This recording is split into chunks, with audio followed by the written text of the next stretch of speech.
إن الحمد لله نحمده ونستعينه ونستغفره ونعوذ بالله من شرور أنفسنا وسيئات أعمالنا من يهده الله فلا مضل له ومن يضلل فلا هادي له وأشهد أن لا إله إلا الله وحده لا شريك له وأشهد أن محمدا عبده ورسوله أما بعد فإن خير الحديث كتاب الله وخير الهدي هدي محمد صلى الله عليه وسلم وشر الأمور محدثاتها وكل محدثة بدعة وكل بدعة ضلالة وكل ضلالة في النار.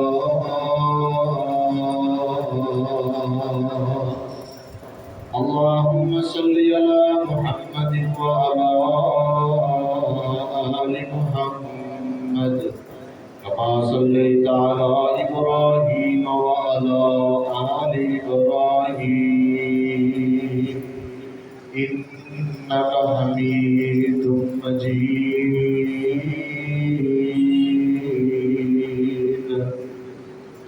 اللهم بارك على محمد وعلى آل محمد كما باركت على إبراهيم وعلى آل إبراهيم إنك حميد مجيد. قال الله تبارك وتعالى: أعوذ بالله السميع العليم من الشيطان الرجيم. والذين جاءوا من بعدهم يقولون ربنا اغفر لنا ولإخواننا الذين سبقونا بالإيمان ولا تجعل في قلوبنا غلا للذين آمنوا ربنا إنك رؤوف رحيم.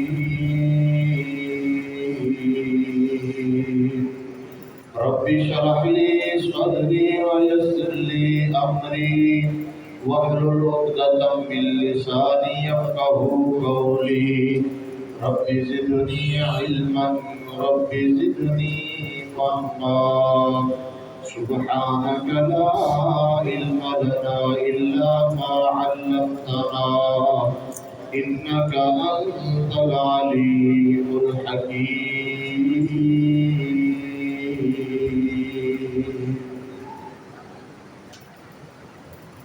ہمہ قسم کی حمد و ثنا اللہ رب العالمین کی ذات پاک کے لیے خاص ہے، جو اس کائنات کا خالق داتا اور رازق ہے۔ جائز اور مسنون درود و سلام امام الاولین والآخرین، امام کائنات، پوری کائنات کے سردار پیغمبر جناب محمد رسول اللہ صلی اللہ علیہ وآلہ وسلم کی ذات گرامی پر ذی وقار معزز سامعین و سامعات، گزشتہ دو خطبات جمعہ سے آپ کے سامنے ایک اہم موضوع کے حوالے سے کچھ تمہیدی گزارشات میں نے آپ کے سامنے رکھی تھی، اور ان کا مقصد بھی آپ کے سامنے بیان کیا تھا۔ صحابہ کرام رضی اللہ تعالی عنہم اجمعین اور نبی علیہ السلام کا خاندان یہ اللہ کا گروہ ہے، اللہ کی جماعت ہے۔ یہ ایک ہی جماعت تھی اور یہ سب کے سب اللہ پر، نبی پر، اسلام پر ان کی خاطر اپنی جانوں کی قربانی دینے والے لوگ تھے۔ آپس کے اندر بڑے محبت کرنے والے، رحم دل سے، نفرتیں نہیں تھی، قدورتیں نہیں تھی، پیار تھا، محبت تھی، خیر خواہی تھی، لگاؤ تھا، ایک دوسرے کا آئینہ تھے اور دین اسلام کے مجاہد تھے۔ یہ سارا گروہ، یہ ساری جماعت، صحابہ کرام کی جو جماعت ہے، یہی وہ جماعت ہے، یہی وہ گروہ ہے جس کے ذریعے اللہ رب العالمین نے اسلام کو پھیلایا اور پروان چڑھایا، اور آج دنیا کے کونے کونے میں اللہ اور اس کے رسول کی دعوت موجود ہے، اللہ اور اس کے رسول کا نام لینے والے لوگ موجود ہیں۔ یہ سب ان کی قربانیاں تھیں، یہ سب ان کی محنتیں، کوششیں اور ان کا اخلاص تھا۔ یہ باتیں میں نے پچھلے خطبات میں آپ کے سامنے ذکر کر دی تھی۔ آج اس موضوع کو ہم انشاءاللہ تعالیٰ کلوز کرتے ہیں۔ میں نے انتہائی اختصار کے ساتھ آپ کے سامنے چند صحابہ اور اہل بیت کی آپس میں رشتہ داریاں جو تھی، تعلق تھا اسلام والا، محبت تھی، لیکن اس کے ساتھ ساتھ اس تعلق کو مزید مضبوط بنانے کے لیے، بڑھانے کے لیے اور آپس کے اندر ایک دوسرے کے ساتھ مزید تعلقات کو آگے بڑھانے کے لیے صحابہ کرام نے صرف اخوت اسلامی پر ہی اکتفا نہیں کیا۔ اسلامی اخوت کے ساتھ ساتھ انہوں نے باقاعدہ رشتہ داریاں قائم کی۔ آپس میں خاندانوں نے ایک دوسرے خاندان کے اندر شادیاں کی ہیں، رشتے لیے بھی، رشتے دیے بھی، تاکہ یہ تعلق مزید مضبوط ہو جائے اور شیطان کو جو موقع ہے وہ کسی صورت بھی نہ ملے، اور بعد میں آنے والے لوگوں کے لیے بھی یہ ایک آئیڈیل اور نمونہ بن جائے جماعت کہ ان کی آپس کی محبت صرف اوپر سے نہیں تھی، صرف ظاہری طور پہ نہیں تھی، زبانی نہیں تھی، بلکہ ان کا تعلق قلبی تھا، ان کا تعلق روحانی ہونے کے ساتھ ساتھ آپس کے اندر خاندانی بھی تھا، رشتہ داری والا تعلق بھی تھا۔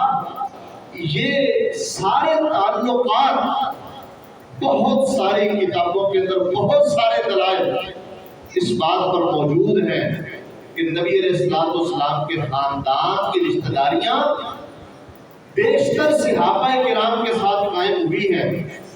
میں صرف جناب ابو بکر صدیق رضی اللہ تعالی عنہ، جناب سیدنا عمر فاروق رضی اللہ تعالی عنہ، جناب سیدنا عثمان بن عفان رضی اللہ تعالی عنہ اور جناب سیدنا امیر معاویہ رضی اللہ تعالی عنہ، ان کی رشتہ داری جو نبی علیہ السلام کے ساتھ تھی، نبی علیہ السلام کے خاندان کے ساتھ تھی، آپ کی بیٹیوں کے ساتھ، آپ علیہ السلام کے جو داماد تھے ان کے ساتھ، نبی علیہ السلام کے جتنے اہل بیت ہیں آپ کے نواسوں کے ساتھ، ان صحابہ کرام کا کیا پیار تھا، کیا تعلق تھا، یہ باتیں میں نے آپ کے سامنے رکھی ہیں۔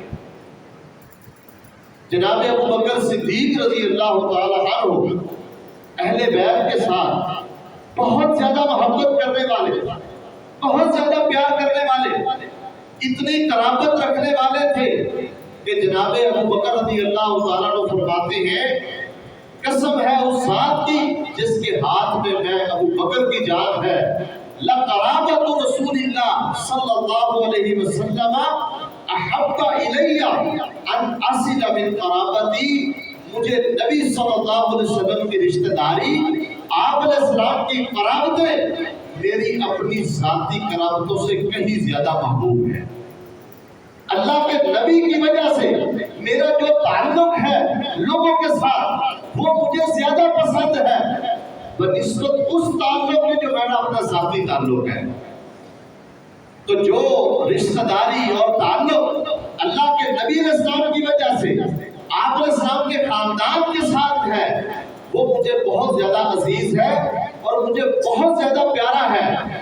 یہی وجہ ہے کہ جناب ابو بکر رضی اللہ عنہ گاہے بگاہے صحابہ کرام کو لوگوں کو متوجہ ہو کر فرمایا کرتے تھے ارقبوا محمد صلی اللہ علیہ وسلم فی اہل بیتی، نبی علیہ السلام کا احترام کرو آپ کے اہل بیت کی وجہ سے، آپ کے اہل بیت کے ساتھ، نبی علیہ السلام کے خاندان کے ساتھ محبت کرو، ان کا خیال کرو، ان کا احترام کرو۔ یہ کون کہتے ہیں؟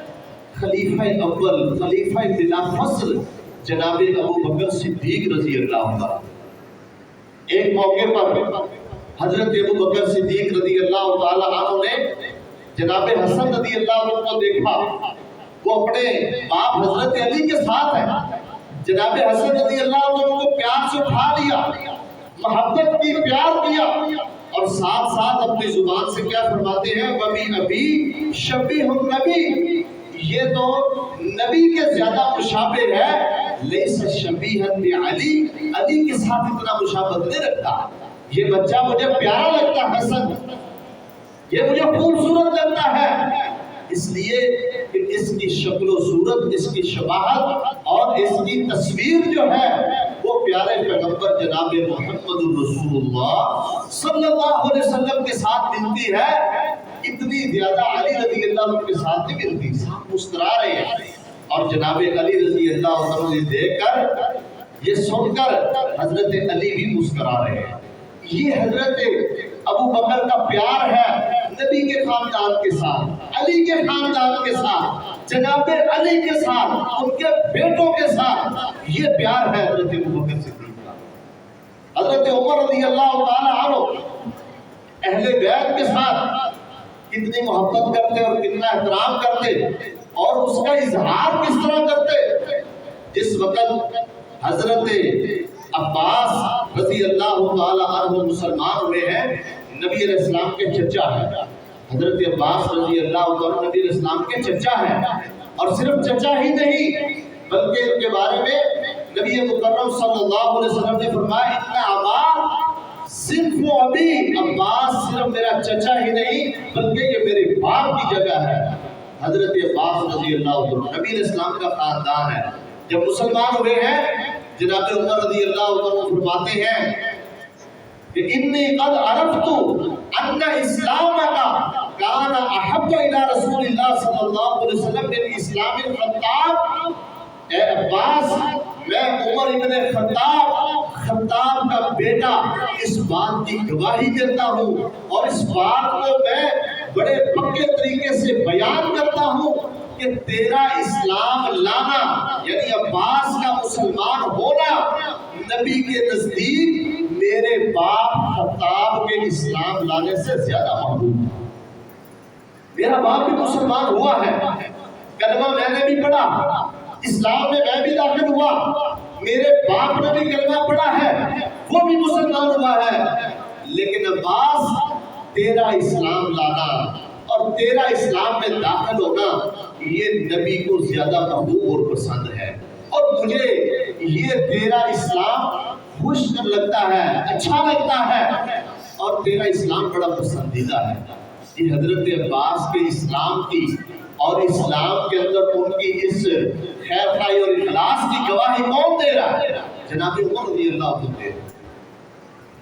حضرت عمر رضی اللہ عنہ کا دور ہے، کبار صحابہ کرام مدینے میں موجود ہیں، محبت کتنی اہل بیت کے ساتھ، پیار کتنا ہے اور احترام کس قدر زیادہ ہے۔ قحط پڑ گیا، بارش کی ضرورت ہے، حضرت عمر رضی اللہ عنہ کی بات صحابہ کرام کو چھوڑ دیا، صحیح بخاری کی روایت ہے، حضرت عباس رضی اللہ عنہ کو ساتھ لیا اور لے کر میدان میں نکلے اور اللہ تعالیٰ سے دعا کی، اللہم انا کنا نتوسل الیک بنبینا۔ یہاں عقیدے کی بات ہے، یہ بھی سمجھنے کی ضرورت ہے۔ حضرت عمر رضی اللہ تعالیٰ عنہ نے بارش کی دعا کروانے کے لیے حضرت عباس کو لے کر ایک میدان میں آئے ہیں اور آ کر کیا کہتے ہیں، یا اللہ پہلے ہم تیرے نبی کا وسیلہ ڈالتے تھے، تیرے نبی سے دعائیں کرواتے تھے، اپنے مسائل لے کر تیرے نبی کے پاس جاتے اور تیرا نبی تجھ سے دعا کر کے ہمارے مسئلے حل کرواتا تھا۔ اِنَّا كُنَّا نَتَوَسَّلُ إِلَيْكَ بِنَبِيِّكَ فَتَسْقِينَا۔ یا اللہ اس وقت تو ہم نبی سے دعا کرواتے تھے، تو بارش عطا کرتا تھا۔ دلیل کیا ہے؟ نبی علیہ السلام ایک دن خطبہ دے رہے ہیں، آپ علیہ السلام جمعہ پڑھا رہے ہیں، ایک آنے والا آیا، آ کر اس نے قحط کی شکایت کی، اللہ کے نبی علیہ السلام سے دعا کی درخواست کی، آپ علیہ السلام نے خطبے کے دوران ہی دعا کی، اللہ تعالیٰ نے بارش عطا کی۔ دوسرے خطبے میں آیا، کہا اللہ کے نبی راستے کٹ چکے، پانی بہت زیادہ ہو چکا، اب اللہ سے دعا کرے اللہ بارش ختم کر دے۔ اللہ کے نبی علیہ السلام نے خطبے کے دوران ہی دعا کی، اللہ نے بارش کو روک دیا۔ یہ دلیل ہے کہ صحابہ کرام جب قحط پڑتا بارش کی دعا کس سے کرواتے؟ اللہ کے نبی علیہ السلام سے کرواتے تھے۔ نبی علیہ السلام کے سامنے آ کر کہتے اللہ کے نبی اللہ سے دعا کیجئے۔ اسی بات کا اظہار جناب عمر بن خطاب رضی اللہ عنہ نے کیا کہ ہم نبی کے دور میں نبی کی دعا کرواتے تھے، تو ہمیں بارش دیتا تھا۔ آج نبی دنیا سے چلے گئے، اللہ کے نبی چلے گئے، جناب ابو بکر چلے گئے، قبر مدینہ کے اندر موجود ہے، حضرت عمر مدینے میں موجود ہے، بارش کی ضرورت پڑی نبی کی قبر پہ نہیں گئے، ابو بکر کی قبر پہ نہیں گئے، جا کر ان کا وسیلہ نہیں ڈالا، وہ فوت ہو چکے، دنیا سے جا چکے ہیں۔ حضرت عمر رضی اللہ عنہ نے لوگوں کو عقیدہ سمجھایا کہ فوت شدگان کا وسیلہ ڈالنا جائز نہیں ہے، خواہ وہ نبی ہو، صحابی ہو، ولی ہو، کوئی بھی ہو، جب وہ دنیا سے چلا جائے، جب وہ فوت ہو جائے، پھر اس کا وسیلہ نہیں ڈالا جاتا۔ وسیلہ کس کا ڈالا جاتا ہے؟ زندہ لوگوں سے، نیک لوگوں سے دعاؤں کا وسیلہ اللہ کے سامنے ڈالا جاتا ہے۔ حضرت عمر رضی اللہ عنہ نبی کے خاندان، نبی کے اہل بیت کے عظیم چشم و چراغ جناب عبداللہ بن جناب عباس رضی اللہ عنہ کو لے کر میدان کی طرف نکلے ہیں اور جا کر کہا اللہ کے نبی، اے اللہ انا نتوسل الیک بعم نبینا، ہم اب تیرے سامنے نبی کے چچا کو لے کر آئے ہیں، نبی کے چچا کی دعا کا وسیلہ ڈالنے آئے ہیں، اے اللہ فسقنا، تو ہمیں بارش عطا فرما۔ یہاں دو باتیں سمجھنے والی ہیں۔ ایک بات تو میں نے ذکر کر دی ہے کہ فوت شدگان کا وسیلہ درست نہیں ہے، زندہ لوگوں سے دعا کروائی جائے، نیک لوگوں کی دعا کا وسیلہ ڈالا جائے۔ اور دوسری بات یہاں سمجھنے والی یہ ہے کہ حضرت عمر رضی اللہ عنہ مدینے میں کتنے کی بات صحابہ موجود ہے، حضرت عثمان جیسے موجود ہیں رضی اللہ تعالی عنہ، اس کے علاوہ کتنے بڑے بڑے اکابر صحابہ، علم کے سمندر صحابہ موجود ہیں، لیکن حضرت عمر رضی اللہ تعالی عنہ نے نبی کی جگہ پر نبی کے چچا حضرت عباس کو لے کر میدان میں نکلے ہیں۔ یہ حضرت عمر کا اعتراف ہے، خاندان نبی کے عظمت اور ان کی جو رفعت کا اعتراف ہے۔ حضرت عمر رضی اللہ عنہ اپنے عمل سے کر رہے ہیں اور ان کے ساتھ اپنی تعلق داری نبھا رہے ہیں اور ان کے ساتھ اپنی محبت کا ثبوت دنیا والوں کو دے رہے ہیں۔ یہ بڑی دلیل ہے کہ نبی کے صحابہ، نبی کے خلفائے راشدین نبی کے خاندان سے پیار کرتے تھے، محبت کرتے تھے۔ یہ باتیں جھوٹی ہیں کہ نعوذ باللہ نبی کے خلفاء نے، جناب ابو بکر نے نبی کے خاندان کا خیال نہ کیا، احترام نہ کیا، ان کا حق مارا۔ یہ سب جھوٹی باتیں ہیں، یہ میرے اور آپ کے عقیدے کو خراب کرنے والی باتیں ہیں، ان کی کوئی بنیاد نہیں ہے۔ نبی کے کسی صحابی نے، کسی خلیفہ نے نبی کے خاندان کا حق نہیں مارا، نبی کے خاندان کو تنگ نہیں کیا۔ یہ بات جھوٹی ہے کہ جناب عمر رضی اللہ عنہ نے سیدہ فاطمہ کا دروازہ توڑ دیا، جناب سیدہ فاطمہ کے گھر کو جلا دیا، جناب سیدہ فاطمہ رضی اللہ تعالی عنہ کو تکالیف پہنچائی۔ یہ جھوٹی باتیں ہیں، ان کا حقیقت کے ساتھ کوئی تعلق نہیں ہے۔ حقیقت کیا ہے؟ قرآن کیا کہتا ہے، حدیث کیا کہتی ہے، صحیح بات کیا کہتی ہے کہ یہ لوگ تو نبی کے خاندان سے پیار کرنے والے ہیں، یہ تو نبی کے خاندان کا احترام کرنے والے ہیں، یہ تو نبی کے خاندان سے، آپ کی آل اولاد سے، آپ کے رشتہ داروں سے بہت زیادہ محبت کرنے والے لوگ ہیں۔ اور پھر یہ کیسی بات ہے کہ صحابہ نے یا خلفاء نے نعوذ باللہ خاندان نبی کا یا سیدہ فاطمہ کا حق مار لیا، وراثت قبضے پہ لے لی۔ یہ صحابہ تو وہ صحابہ ہے، یہ خلفاء تو وہ خلفاء ہے کہ جب مال آتا ہے نبی کے خاندان کا حصہ باقی صحابہ سے زیادہ مقرر کرتے ہیں، نبی کے خاندان کو زیادہ حصہ دیتے ہیں۔ آپ اندازہ کریں، حضرت عمر رضی اللہ عنہ جب مال غنیمت کو تقسیم کرتے تو اہل بدر کے لیے جو حصہ مقرر کرتے وہی حصہ جناب حسین کریم ہے، جناب سیدنا حسن و حسین کے لیے مقرر کرتے تھے۔ ایک دفعہ حضرت عمر رضی اللہ عنہ نے مال غنیمت تقسیم کیا، بدری صحابہ کے لیے 5000 درہم مقرر کیے۔ جتنے بدر میں شریک صحابہ تھے ان میں جناب علی رضی اللہ عنہ بھی شامل تھے۔ ان تمام صحابہ جو بدر میں شریک تھے ان کو اضافی طور پر ان کو زیادہ دیا، ان کی خدمات زیادہ۔ وہ اولین اسلام قبول کرنے والے، وہ ایک مشکل وقت میں اسلام کا عظیم معرکہ لڑنے والے لوگ تھے، اور ان کو اللہ نے خصوصی انعام عطا فرمایا ہے، ان کا خصوصی انعام ہے، اس لیے ان کا حصہ بھی زیادہ مقرر کیا۔ اس کے علاوہ نبی علیہ السلام کے یہ عظیم خلیفہ حضرت عمر رضی اللہ عنہ نے نبی کی بیویوں کے لیے 12,000 درہم مقرر کیے۔ نبی کی بیویاں اہل بیت میں آتی ہیں، نبی علیہ السلام کی بیویاں اصلاً اہل بیت ہیں، ان کے لیے 12,000 درہم مقرر کیے۔ اور جناب حسن کے لیے، جناب حسین کے لیے رضی اللہ تعالی عنہما، ان جنتی شہزادوں کے لیے بھی اتنا حصہ مقرر کیا جتنا بدر والے صحابہ کے لیے مقرر کیا۔ حضرت علی کا حصہ بھی 5000 ہے، جناب حسن کا بھی 5000 ہے، جناب حسین کا بھی 5000 ہے۔ مزے کی اور لطف کی بات یہ ہے کہ جس وقت جنگ بدر ہوئی ہے اس وقت ابھی تک حضرت حسن و حسین پیدا بھی نہیں ہوئے۔ جنگ بدر کے موقع پر جناب حسن و حسین موجود نہیں ہے، دنیا کے اندر موجود نہیں ہے، پیدا نہیں ہوئے، بعد میں آئے ہیں، لیکن ان کو کس کا حصے کے برابر کیا؟ بدر والوں کے برابر کیا۔ یہ ہے حضرت عمر کی محبت۔ ایک دفعہ کچھ قیمتی کپڑے آئے، حضرت عمر رضی اللہ عنہ تقسیم کیے، وہ کپڑا اتنا تھا کہ جس سے ایک مکمل جوڑا نہیں بنتا تھا۔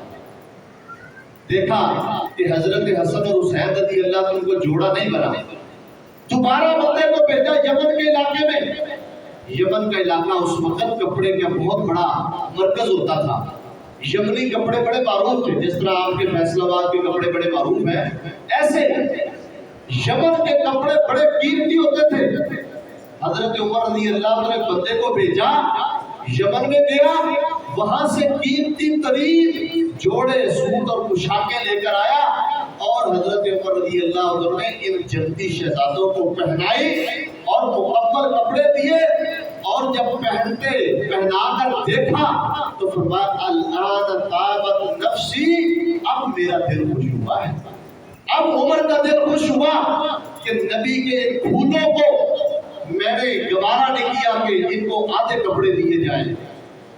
یہ صحابہ نبی کے خاندان کا حق ماریں گے؟ یہ نعوذ باللہ نبی کے خاندان پہ ظلم و ستم کریں گے؟ ایسے ہرگز نہیں ہو سکتا، اور نہ ہوا ہے۔ یہ سب جھوٹی باتیں، یہ بناوٹی باتیں۔ یہ سب لوگوں کے جذبات بھڑکانے والی اور صحابہ کرام کے خلاف ایک سوچی سمجھی سازش ہے، اس کے علاوہ اور کچھ بھی نہیں ہے۔ صحابہ کرام خلفائے راشدین نبی علیہ السلام کے اس خاندان سے محبت کرنے والے تھے۔ یہ تو حضرت عمر کا پیار ہے نا، آپ ذرا حضرت علی رضی اللہ عنہ کے پیار کو دیکھیں، صحیح بخاری کی روایت ہے۔ حضرت عمر رضی اللہ عنہ فجر کی نماز پڑھا رہے تھے، حملہ ہوا، کئی دن زخمی رہنے کے بعد جناب عمر رضی اللہ عنہ شہید ہو گئے، چارپائی پہ لٹایا ہوا ہے، لوگ آ رہے ہیں، تعزیت کر رہے ہیں، دیکھ رہے چہرہ حضرت عمر رضی اللہ عنہ کا رش لگا ہوا ہے۔ حضرت عباس کے بیٹے جناب عبداللہ بن عباس رضی اللہ عنہ، یہ بھی نبی کے خاندان کے فرد ہیں۔ حضرت عبداللہ بن عباس رضی اللہ عنہ کہتے ہیں میں بھی وہیں کھڑا ہوں جناب عمر کی میت کے پاس، حضرت عمر شہید ہو چکے ہیں، لوگ آ رہے ہیں، دیکھ رہے ہیں، میرے کندھے سے پیچھے ایک شخص نے پکڑا اور ایسے اوپر ہو کے وہ بھی حضرت عمر رضی اللہ عنہ کو دیکھ رہا ہے۔ میں نے دیکھا کہ وہ حضرت علی رضی اللہ تعالی عنہ، شیر خدا حیدر کرار جناب علی المرتضیٰ رضی اللہ تعالی عنہ میرے کندھے سے اوپر ہو کے حضرت عباس حضرت عمر رضی اللہ عنہ کو دیکھ رہے ہیں اور زبان سے کیا کلمے کہہ رہے ہیں، زبان سے کہہ رہے ہیں کہ کیا شخص تھا، کتنا عظیم انسان تھا جو آج دنیا سے چلا گیا۔ اے عمر، تیرے جانے کے بعد میں علی یہ خواہش نہیں کروں گا کہ میرے عمل تیرے علاوہ کسی اور شخص جیسے ہو جائے۔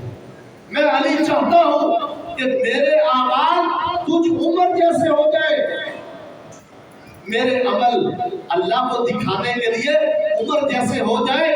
میں یہ خواہش تیرے لیے کرتا تھا، آج کے بعد میں یہ خواہش اور یہ تمنا کسی اور شخص کے لیے نہیں کروں گا۔ یہ کون کہہ رہے ہیں؟ جناب علی رضی اللہ عنہ۔ کس کے بارے میں کہہ رہے ہیں؟ حضرت عمر کے بارے میں رضی اللہ تعالی عنہ۔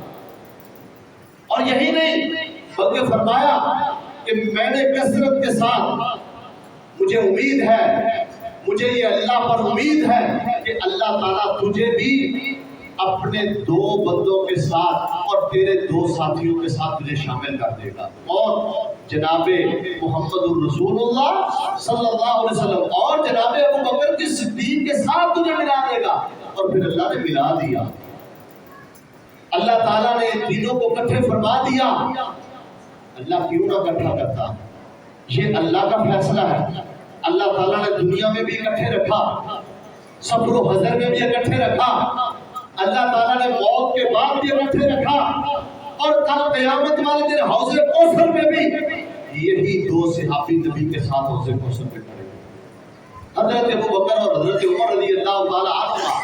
اور خود صحیح بخاری کی روایت پڑھ رہا ہوں، جناب علی رضی اللہ عنہ اپنی زبان سے کیا فرما رہے ہیں؟ فرماتے ہیں میرے کانوں نے سنا ہے، میں نے بارہا مرتبہ انی کنت کثیرا اسمع النبی، میں نے بڑی دفعہ، ایک مرتبہ نہیں بہت زیادہ مرتبہ میں نے نبی کی زبان سے اپنے ان کانوں کے ذریعے سنا، نبی فرمایا کرتے تھے ذهبت انا وابو بکر وعمر، دخلت انا وابو بکر وعمر، خرجت انا وابو بکر وعمر۔ میں نے نبی کی زبان نبوت سے کئی مرتبہ زندگی میں سنا تھا، نبی کہتے تھے میں آیا، ابو بکر آئے، عمر آئے، میں گیا، ابو بکر گئے، عمر گئے، میں داخل ہوا، ابو بکر داخل ہوئے، عمر داخل ہوئے، میں نکلا، ابو بکر و عمر نکلے۔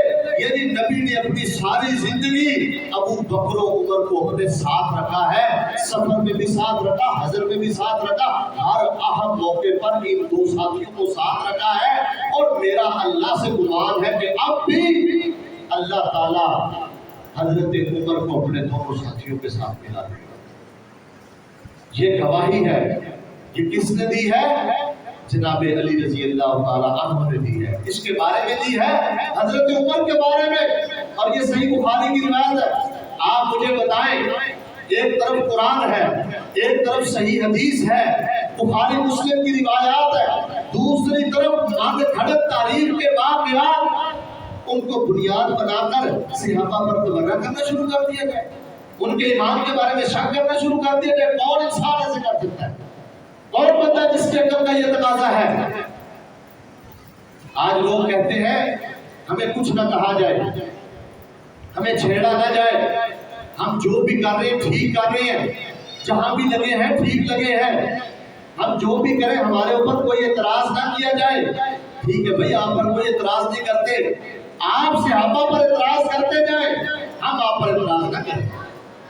آپ صحابہ پر اعتراض کریں، تبرہ کریں، ان کی انسانی اور بشری غلطیوں کو گننا شروع کر دیں، ان کو لوگوں کے سامنے گنوائیں اور تقاضا یہ کریں کہ آپ کے اوپر کوئی اعتراض نہ کرے۔ کوئی عقل مند بندہ یہ کام کر سکتا ہے؟ صحابہ کرام رضی اللہ تعالی عنہم اجمعین، یہ ان کے آپس کے اندر ایک دوسرے کے ساتھ پیار اور محبت ہے۔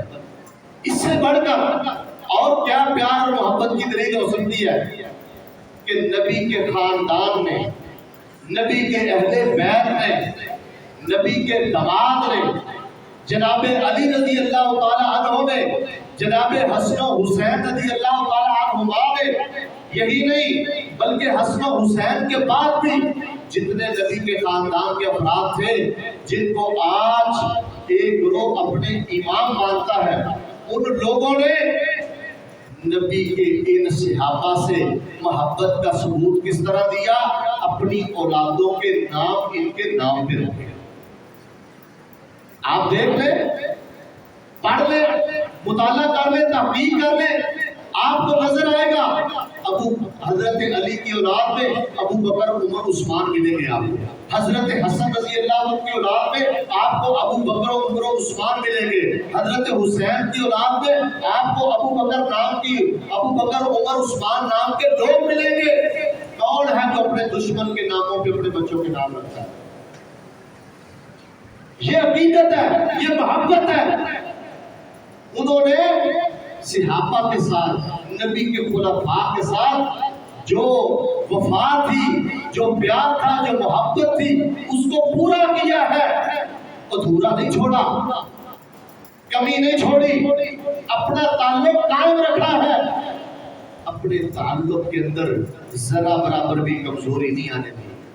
اور یہ باتیں صرف تاریخ میں نہیں بلکہ شیعہ کی معتبر ترین کتابوں کے اندر بھی موجود ہے کہ حضرت علی نے اپنے بچوں کا نام ابو بکر، عمر رکھا ہے، حضرت حسن رضی اللہ عنہ نے یہ نام رکھے ہیں، حضرت حسین نے یہ نام رکھے ہیں۔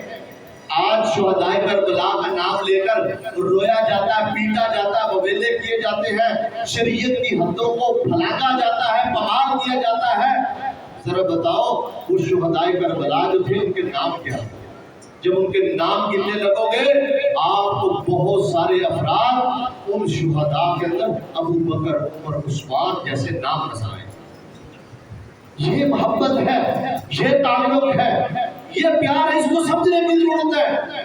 اور یہی سمجھانے کے لیے میں 2-3 خطبوں سے آپ کے سامنے گزارشات رکھ رہا ہوں کہ یہ لوگ آپس میں ایک تھے، یہ باہم شیر و شکم تھے، ان کا پیار تھا، محبت تھا، تعلق تھا، ایمان تھا، اور یہ لوگ اسلام کی بنیاد پر ایک دوسرے سے محبت کرنے والے تھے۔ ان کی جو آپس کے تنازع تھے وہ بھکتی تھے، وہ دشمنیاں نہیں تھی، وہ نفرتیں نہیں تھی، قدورتیں نہیں تھی، وہ اجتہادات تھے۔ پہلے خطبہ میں نے کئی مثالیں دے کر یہ آپ کے سامنے بات رکھی تھی۔ اختلاف جو ہوتا ہے یہ دشمنی نہیں ہوتا، اختلاف جو ہوتا ہے یہ بغض نہیں ہوتا۔ اختلاف رائے ہو جاتا ہے، اس کو بغض کہنا، اس کو دشمنی کہنا یہ بالکل غلط ہے۔ اگر ہم یہی کہنا شروع کر دیں گے تو پھر تو نبی کا حضرت علی سے بھی اختلاف ہوا، نبی کی بیٹی کا حضرت علی سے بھی اختلاف ہوا ہے، صحابہ کے رائے جو ہے وہ نبی کی رائے سے بھی مختلف ہو جاتی، مشورے مختلف ہو جاتے۔ بدر کے قیدیوں کی مثال میں نے آپ کے سامنے رکھی تھی۔ اس لیے اختلاف کو بغض اور دشمنی کے اندر تبدیل نہ کریں، اس کو اختلاف رائے رہنے دیں، اس میں بھی خیر ہے، اس میں بھی ہمارے لیے عبرت ہے، اس اختلاف کے اندر بھی ہمارے لیے بڑی نصیحتیں ہیں اگر ہم کو لینے والے بن جائیں۔ اس لیے صحابہ کرام نبی کے خاندان آپس کے اندر محبت کرنے والے تھے، آپس میں پیار کرنے والے تھے۔ اس کے علاوہ اگر آپ دیکھیں تو ان کی جو رشتہ داریاں ہوئی ہیں، 6 رشتے نبی کے خاندان، نبی کے اہل بیت نے حضرت ابوبکر کے خاندان سے لیے ہیں۔ تفصیل کا وقت نہیں کرنا، میں تفصیلاً بتاتا ہوں۔ 6 رشتے جو میں نے نوٹ کیے ہیں وہ حضرت علی رضی اللہ تعالیٰ عنہ کے خاندان نے جناب ابوبکر کے خاندان سے لیے ہیں۔ آپ سارے ماشاءاللہ اولادوں والے بیٹھے ہیں، بیٹوں بیٹیوں والے بیٹھے ہیں۔ رشتے کا پیغام بیٹی والے نہیں بھیجتے، بیٹے والے بھیجتے ہیں۔ اس میں لطف والی بات یہ ہے کہ خاندوں کا تعلق نبی کی آل کے ساتھ ہے اور بیویوں کا تعلق آل ابوبکر کے ساتھ ہے رضی اللہ تعالیٰ۔ رشتے کا تقاضا نبی کے خاندان والوں نے کیا، کن سے کیا؟ حضرت ابوبکر کے خاندان سے۔ خود نبی علیہ السلام کی شادی حضرت ابوبکر کے گھر ہوئی۔ جناب عائشہ رضی اللہ تعالی عنہا اہل بیت میں سے ہیں، نبی علیہ السلام کی بیوی ہیں۔ حضرت علی کی اولاد میں دیکھ لے، حضرت حسین رضی اللہ عنہ کی ایک بیوی، حضرت ابوبکر صدیق رضی اللہ عنہ کی پوتی بنتی ہے۔ اس طرح بہت ساری لمبی تفسیر ہے۔ اس کا خلاصہ یہ ہے کہ خاندوں کا تعلق خاندان علی کے ساتھ ہے، بیویوں کا تعلق خاندان صدیق کے ساتھ ہے۔ رشتے خاندوں والوں نے لیے، اس لیے تاکہ تعلق برقرار رہے، محبت برقرار رہے۔ محبت تھی تو رشتے لیے، تعلق تھا تو رشتے لیے۔ حضرت عمر رضی اللہ تعالیٰ نے اپنا تعلق نبی کے خاندان سے برقرار رکھنے کے لیے حضرت علی سے رشتے کا مطالبہ کیا، ان سے بیٹی کا رشتہ مانگا، جناب سیدہ ام کلثوم کا۔ ام کلثوم بنت علی رضی اللہ تعالیٰ حضرت عمر کی بیوی بنی، حضرت عمر رضی اللہ تعالیٰ داماد علی بنے، اور ان سے بیٹا پیدا ہوا زید بن عمر۔ زید بن عمر جو تھے یہ حضرت عمر رضی اللہ عنہ کے بیٹے تھے، جناب ام کلثوم سے فخر کیا کرتے تھے، لوگوں کو بتایا کرتے تھے انا ابن الخلیفتین، میں 2 خلیفوں کا بیٹا ہوں، میرے دادا وہ بھی خلیفہ، میرا نانا بھی خلیفہ، میں 2 خلیفوں کا بیٹا ہوں۔ حضرت عمر اس رشتے پر خوش ہوتے تھے، صحابہ کو کہتے لوگوں مجھے مبارکباد دو، میرا رشتہ نبی کے خاندان سے جڑ گیا، میرا تعلق نبی کے خاندان سے جڑ گیا۔ کیوں جوڑا؟ نبی کی حدیث سامنے تھی، اللہ کے نبی علیہ السلام نے فرمایا قیامت والے دن سارے رشتے ختم ہو جائیں گے، سارے تعلق کٹ جائیں گے، الا نسبی و سببی، میرا نسب میرا رشتہ داری وہ قائم رہے گی، وہ نہیں کٹے گی۔ حضرت عمر نے وہی نسبی رشتہ داری قائم رکھنے کے لیے نبی کے خاندان میں نبی کی بیٹی کا رشتہ لے کر وہ خاندان کے ساتھ جڑا۔ آپ حضرت عثمان رضی اللہ عنہ کا خاندان دیکھ لیں، حضرت عثمان کے خاندان یہ بنو امیہ کا خاندان ہے۔ آج لوگ بنو امیہ کا نام لے لے کر نعوذ باللہ کیا کچھ کہہ گزرتے ہیں، یہ خاندان عموی ہے۔ حضرت عثمان کو نبی نے اپنی 2 بیٹیاں دی ہیں، عموی خاندان کو حضرت عثمان کے نکاح بھی کے بعد دی گئی، اور پھر حضرت عثمان کے خاندان کے کئی رشتے حضرت علی کے خاندان کے ساتھ ہوئے ہیں۔ یہ لمبی تفسیر ہے، حتیٰ کہ حضرت معاویہ رضی اللہ تعالی عنہ ان کے خاندان کی رشتہ داریاں، ان کے آل اولاد کی رشتہ داریاں حضرت علی آل جعفر کے ساتھ قائم ہوئی ہے۔ اس پر باقاعدہ طور پر حوالہ جات موجود ہے۔ عرض کرنے کا مقصد یہ ہے کہ صحابہ اور اہل بیت کی آپس میں محبت بھی تھی، ایمانی تعلق بھی تھا، رشتہ داریاں بھی تھی، پیار بھی تھا، اور انشاءاللہ جس طرح دنیا کے اندر وہ ایک دوسرے سے محبت کرتے گئے، انشاءاللہ تعالی قیامت والے دن بھی وہ اپنی اسی محبت پہ اکٹھے جمع ہوں گے۔ اللہ ان سب کو جنت میں جمع کرے گا انشاءاللہ، اور ہم اللہ سے دعا گو ہے کہ اللہ ہمیں صحابہ کا احترام نصیب فرما دے، اہل بیت کا احترام نصیب فرما دے، اللہ ہمیں ان کے نقش قدم پر چلا دے۔ اللہ ہمیں ان سے سچی محبت نصیب فرما دے، اللہ ہمیں موت ایمان پر دے اور قیامت والے دن اپنے نبی کے صحابہ اور اہل بیت کے ساتھ اکٹھا کرے اور ان کے ساتھ ہی ہمیں اللہ تعالیٰ جنت عطا فرما دے۔ وآخر دعوانا الحمدللہ۔